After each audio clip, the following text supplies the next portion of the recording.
This was supposed to be a video about my favorite Pokemon theories, but I came across so many that were so sorry that I had to hit an about face on y'all real quick. And you may ask yourself, man, Bresho, why they gotta be that bad? It's because some of them are good, but really old and discussed ad nauseum. Blue's Raticate getting knocked off by the player in red, Cubone is basically a baby Kangaskhan, Giovanni is Ash's dad in the anime, but Silver's dad in the games, or Mew being stuck under some random truck in Vermilion City Port. Yeah, you could tell that some of these are older than the internet itself. And some are fresh, but don't make sense. Like Pokemon being set in a post-apocalyptic world. Well, that can't be true. The anime, the movies, and the games all describe the origins of the Pokemon world in great detail, and I gave it to y'all in 10 minutes. No diddy. Some of these Pokemon fan theories make me really angry because they're not dumb enough to where you could shoot them down like the post-apocalyptic world theory, but they require you to take time to actually explain why some of this foolishness just can't be right. Like Richie, the Pokemon League trainer who beats Ash in the anime, is or is supposed to represent Red from the games. Yeah, you know what? Let's actually spend some time on that nonsense. But before that, I'm the Bread Show. Hey y'all, what's up everybody? Welcome back to the show. And for the people who's here for the first time, welcome to the show. Hit that like button, hit that subscribe button, and hit that notification bell so you know when I drop a video, you feel me? Yeah, we're gonna be talking about the dumbest fan theories, the worst fan theories, all of them. Not all of them, because there's a lot of bad ones, but some really good ones. Some really good bad ones. Anyways, hit that like and subscribe button because it helped the channel out a lot.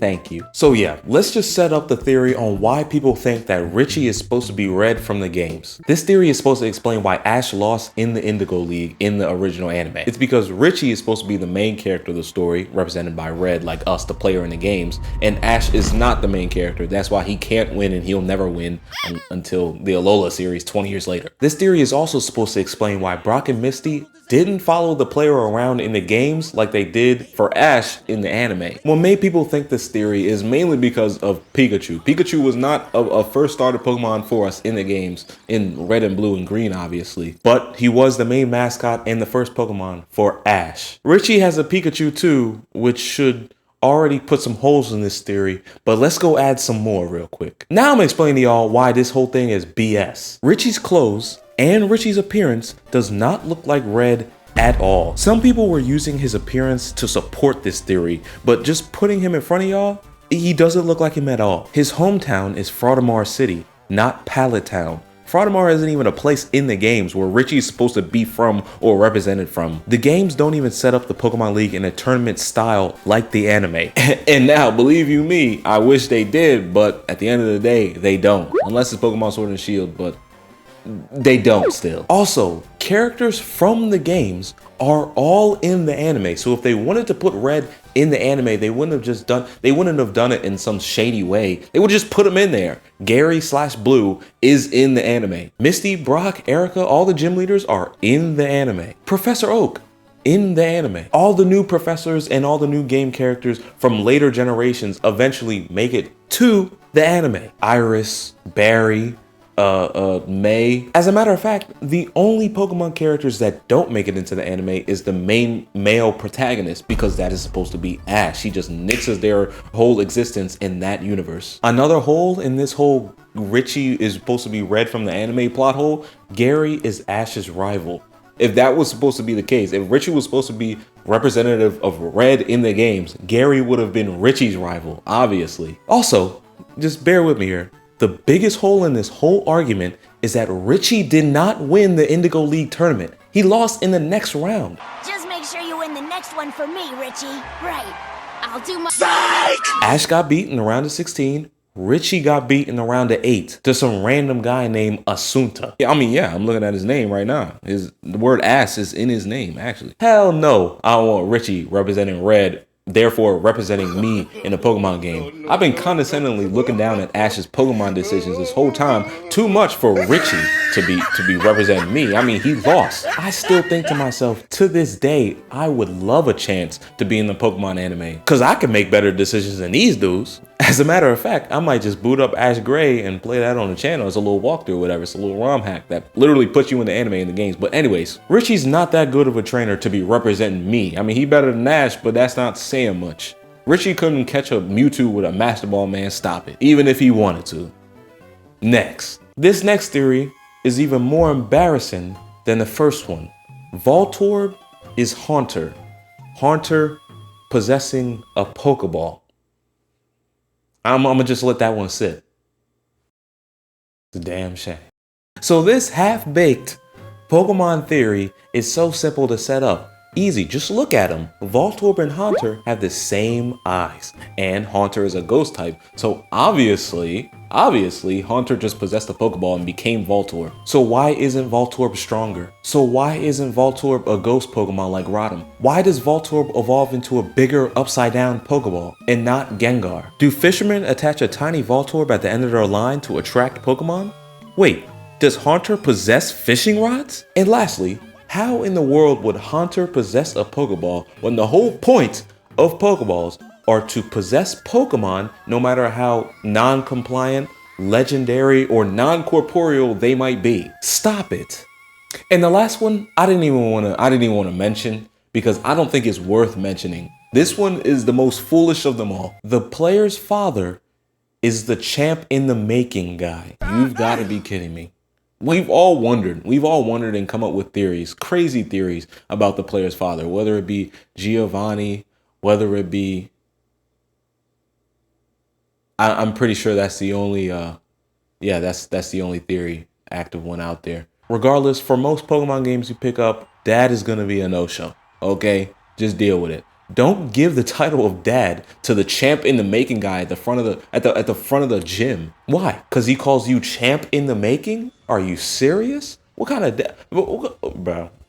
I mean, look at this guy. Look at the way he's dressed. This guy, the guy in Emerald doesn't even believe in you until you start winning. So the only way for your Pokemon dad to connect with you in your life is to stand at the front of the door like a Walmart greeter and tell you, hey, champ in the making, I think you could do it. Hey, champ in the making, your rival was just here and won and left already, so you gotta go chase him. Hey, champ in the making, here's a water bottle. And that's enough to make you think somebody your dad, right?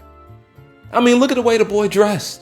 Look at the way the man dresses. Hell no, he ain't my dad, man. Stop playing that, man. This guy would be a worse father than Jing from Hunter x Hunter, than Goku in Dragon Ball.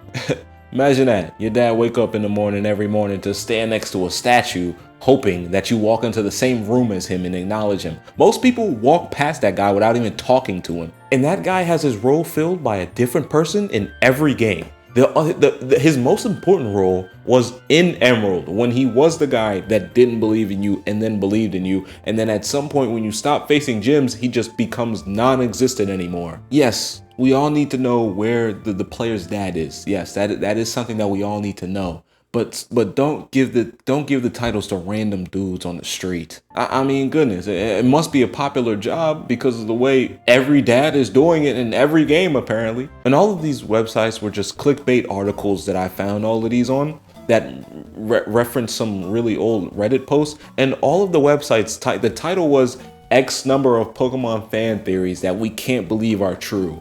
And I found like 50 different theories, and a lot of them fell into the whole, this is just so dumb, I can't even put it in a video. And a lot of them fell into the, okay, well, this was all but confirmed in the games. And then some of them fell into the, oh, this is good but old. But some of them were good. Like, some of them were interesting. I say interesting more good because they weren't meaty.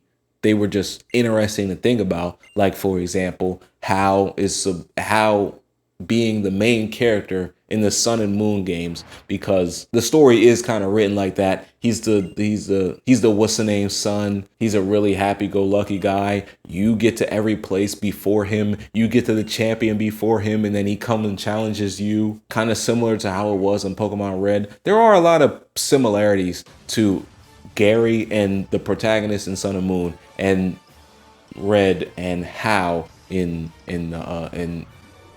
Pokemon Ultra Sun and Moon. So that one was interesting, and I was gonna find other ones like that to put in a video for good Pokemon fan theories, but I just couldn't. I couldn't find any. I couldn't find like 3 that were like worth mentioning. Most of them are all, oh yeah, this Pokemon was meant to evolve into this Pokemon, and this Pokemon was meant to evolve this way, and that would just mean that by the time you got through all those theories, every single Pokemon evolved and came out a different way than they were supposed to. Magikarp was supposed to evolve into Dragonite. Dratini was supposed to evolve into Dragonair, which was supposed to evolve into Gyarados, whatever, whatnot. Some of these Pokemon fan theories are just better. As a kid, I used to have these Pokemon fan theories and used to wonder why Game Freak never responded to them, why Game Freak never confirmed or denied them.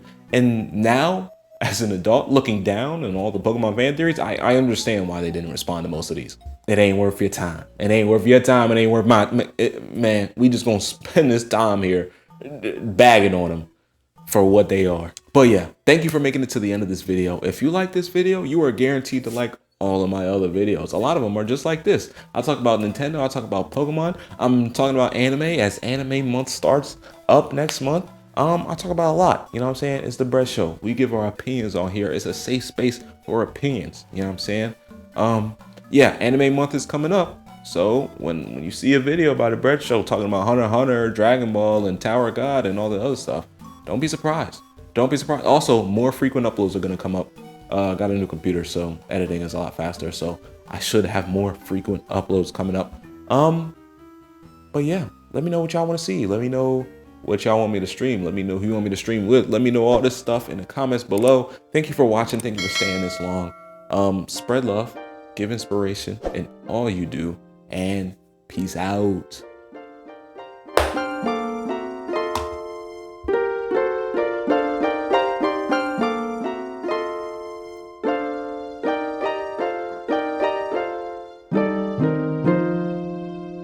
Welcome to the Bread Show. Take two.